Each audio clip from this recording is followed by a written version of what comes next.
Alam mo ba na may mga teachings noon na sinasabi na hindi talaga naging tao si Jesus at nakapagligtas ka na, wala nang kinalaman ng moralidad o pagmamahal sa kapwa.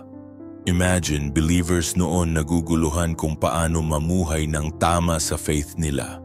May dalawang dahilan kung bakit sinulat ni John ang letter na ito. Una, para i-encourage ang mga magbabasa na mamuhay ng may maayos na relasyon sa Diyos at sa anak niyang si Jesus Christ. Pangalawa, para warningan sila sa maling teachings na makakasira sa samahan nila bilang mga Christians. Sinasabi ng mga teachers na ito na ang kasamaan ay normal sa pakikisama sa mundong ito. Kaya imposible na naging totoong tao si Jesus. Tinuturo rin nila na kapag ligtas ka, ibig sabihin, malaya ka sa worries sa mundo at walang kinalaman sa moralidad o pagmamahal sa kapwa. Para sagutin ito, in-emphasize ni John na naging totoong tao si Jesus Christ at lahat ng naniniwala at nagmamahal sa Diyos ay dapat mahalin din ang kapwa. Itinuturo ng Book of 1 John na ang faith ay hindi lang basta paniniwala sa Diyos, sa words, kundi dapat itong ipakita sa actions natin.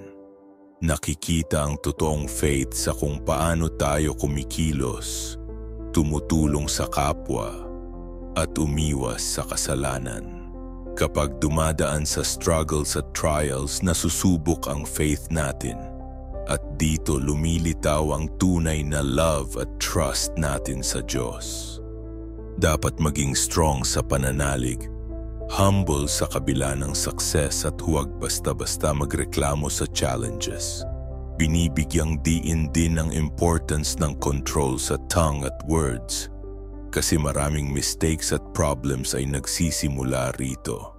Hinihikayat tayong maging active sa paggawa ng good, may compassion sa iba, at laging ipakita ang kabutihan kasi ang faith na walang works ay dead. As believers, tungkulin natin na isabuhay ang Word of God sa lahat ng aspects ng life natin. Kabilang dito ang pagtulong sa nangangailangan, pagiging calm at humble sa pakikitungo sa iba, at pagsunod sa God's will araw-araw. Ipakita ang faith sa pamamagitan ng good deeds, hindi lang sa words. Maging honest, obedient, at generous habang iniiwasan ang lies, jealousy, at anger. Maging magandang example sa family, friends, at sa community sa church para makita nila ang goodness ng Diyos sa life natin. Responsibilidad din natin ang decisions natin, pagtitiis sa trials ng may faith at pagpapakita ng love sa kapwa kahit hindi ito sinusuklian. Sa ganitong paraan, ang buhay natin ay nagiging testimony sa iba at nagpaparating ng wisdom, peace at love ng Diyos. Kaya sa lahat ng believers, hindi sapat na maniwala lang tayo sa words.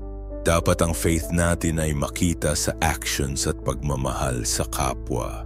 Sa bawat choice at action natin, pwede nating ipakita sa mundo ang tunay na love at goodness ng Diyos. Keep your faith alive, act with love, at maging example sa iba. Salamat sa pakikinig, kapatid. Ano ang natutunan mo ngayon? I-comment mo at huwag kalimutang i-like, i-share, at mag-subscribe. God bless. I believe in the name of Jesus, amen.